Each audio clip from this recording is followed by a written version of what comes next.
Mr. Charlie Sumners is in the building. Thank you for being here. Anyone don't know who Charlie Sumners is, does many different things. The one interesting thing that we found out about, he is the original member that's still around for the Kerrville Folk Festival. Tell us how long that goes back. 50 years. 50 years. You was a judge at first? No. Okay, that's what I knew something was around because that's what we read.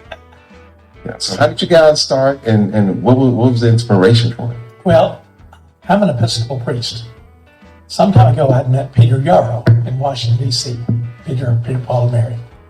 And so he was in Austin with a fellow named Rod Kennedy, who was a promoter, and he was promoting some concerts for Peter. And so out at Highland Mall, I went out to see Peter, really. Started talking to Rod and found out that Rod Kennedy had grown up in my uncle's church in Houston, St. John the Divine. And so when he found out that I was a priest, he said, I'm going to start this Kerrville Folk Festival thing and the Texas Arts and Crafts Fair. Asked me to come in and do this. And I'd like to have a folk mass as part of this service, part of this festival. So would you come and do that? So I said, sure, sounds like fun. So because I already knew Peter was delighted to have me come along. So that's what happened. We went out in 1972 in May, and the festival started, and it was on the grounds of Shriner University, which was at where the Texas Arts and Crafts Fair was going on. So it started in Shriner first? At the college. Oh, at the college. In Kerrville. Okay, I see. Yeah. So I thought Shriner was, No, okay. Shriner College. Shriner College. Isn't that right? That's in Kerrville. Yeah, and so was the locals, were they okay with it? They were kind of nervous. Okay, I figured that. Folk festival, they were thinking Woodstock, thousands of people and all this kind of stuff. And Rod spent a lot of time going around town and saying, hey folks, this is going to be really low key, and we're going to feature Texas artists, and it's going to be fit right in with the Arts and Crafts Fair, and it's going to be great. It was on the grounds where the Texas Arts and Crafts Fair was going. The first Sunday of that festival, we had a service. The Indians that were there baked the bread, and the wine crafters that were there provided the wine, and so we had a service. And the folk service was the Episcopal service, but with all kinds of folk music. And artists that were going to appear on the festival concert came and sang. So that was very successful. Yeah. People loved it. Yeah, people know about this, how big this festival is. What was the artist, one of the biggest artists that you guys had? Well, of course, Peter had a name. Peter Yarrow, people knew that. There were others. Michael Martin Murphy was on the program. Willie Nelson was on the program. Oh, yeah, Willie Nelson. Yeah, okay. A guy named, I can't remember just exactly, but... Yeah, and I remember artists, Pat Green, Randy Foster, those guys. Yeah, a lot of Texas artists the first time around. And Peter started something that was very unique. He said, years ago at New Folk in Greenwich, we had a Greenwich Festival, we had a New Folk concert. And this was set up so that young people could send a tape in and be judged on their prowess and whatnot. And if they were chosen, they would come and sing a song, or some judges. And so they chose 6 artists, I think. Maybe they did 12 the first year, I don't remember.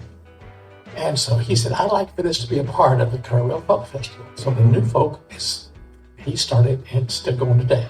We had kind of an interesting thing happen that one of the fellas was smoking a little joint out in his tent. Yeah, okay. And the police came and got him, took him to jail. And this was like what, 70, 80? 72. 72. So that was a no period. Yeah, absolutely no. Yeah, okay. So in 72, he marijuana cigarette, he gets and they come and arrest him. Huh? Right. And that was a multi-year offense at that point.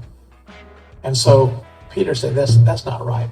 And so Rod and Peter and I went down to talk to the sheriff, me being the priest, and said, look, this guy is not a drug addict.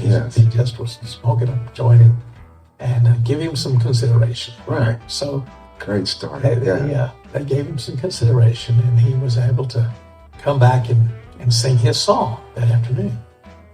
And then Peter spent a lot of time before, kind of under the trees with him, talking just about all his friends in the music world who had died from overdose, from Janis Joplin to all the rest of them. And so this kid got up and sang his song, and then he tried to sing a kind of a song of thank you, and he couldn't. He made about halfway through and he started crying.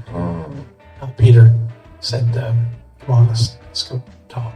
He spent hours with him, and this kid couldn't believe it, man. His hero would take this time with him. But that was kind of the spirit that we started off with. We did the concerts at the Kerrville Municipal Auditorium the first couple of years. Then they bought some property out west and moved out to Quiet Valley Ranch. And so that's where it continued to this day. And it is a big, big deal. So I know HEB started in Kerrville. So That's right. I'm sure they're probably one of the major contributors or sponsors. They have been in and out as the time's going. They've been terrible years when we had lots of rain and then it affected the attendance, and they'd already bought the ticket, they'd already bought everything. So, Yeah, how did the COVID affect the festival? you know, they didn't have it for a couple of years. They did just online streaming. Okay. And back in May, they started again.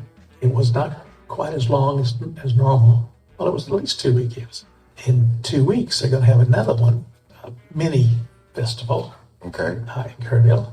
And you're going to be involved in that? I'm going to do the service on Sunday morning. Nice. It's October the 9th. And I hope maybe some folks will come out to that, and we'll do the service up on Chapel Hill. There's actually a part of the branch called Chapel Hill. We sing some songs and we break some bread and share some wine, and some of the artists will come and perform. It's just a time to kind of pause in the midst of all the activity and say, we give thanks for this place and for the people and for the creativity that God has all around us. Of course. The beauty of the space. Right. And 50 years for any festival, that says a lot. One of the geniuses of the Kerrville Folk Festival, even though it's broadened out in years, and it's not just folk music, it's kind of all kinds of music. One of the first acts was a black gospel choir. Yes. Most of them was great.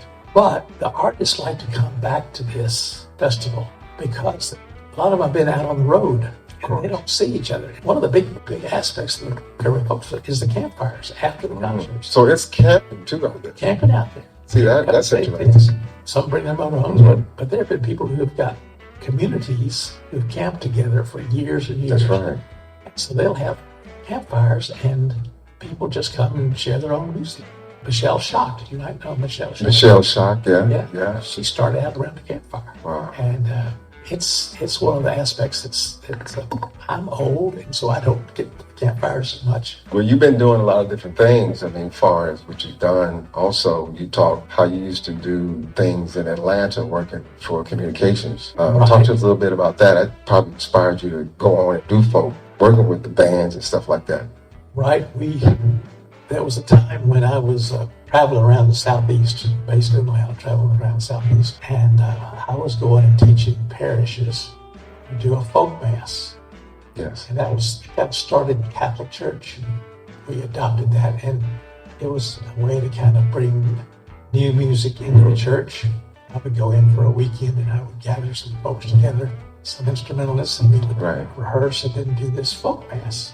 It was a lot of fun, and people got the idea that there's other kinds of music other than organ music that you can do in the church. Especially the kids really loved it and whatnot. So I did that for about 6 years. And we also started what we call St. Luke's Television. And we televised the Sunday services. It's in the days we were on the NBC affiliate. Okay. And it was on cable in about 6 states. And so I started all that. And there were people who would call us for some pastoral needs. Somebody was in the hospital or somebody had died and knew we could do their funeral. And they had never set foot in the church. They were just part of the online. I'm the priest here at St. Peter's Church in Lago, and it's a very small church. Our website is St. Peter's, with an S, LV.org for Lago Vista, St. Peter's, LV.org. And then we're also on Facebook as St. Peter's, Lago Vista. And that's where we have all the services archived. All right. You heard it from the North Shore. Mr. Charlie Sumners in the building. We're going to see y'all real soon. And thank you again. Longest running, I think, festival on this side of Mississippi. Yeah, and I'm really proud to be the only named performer, Absolutely. and it's been there perfect attendance for 50 years. That's big ups to that round of applause in the building. That is big.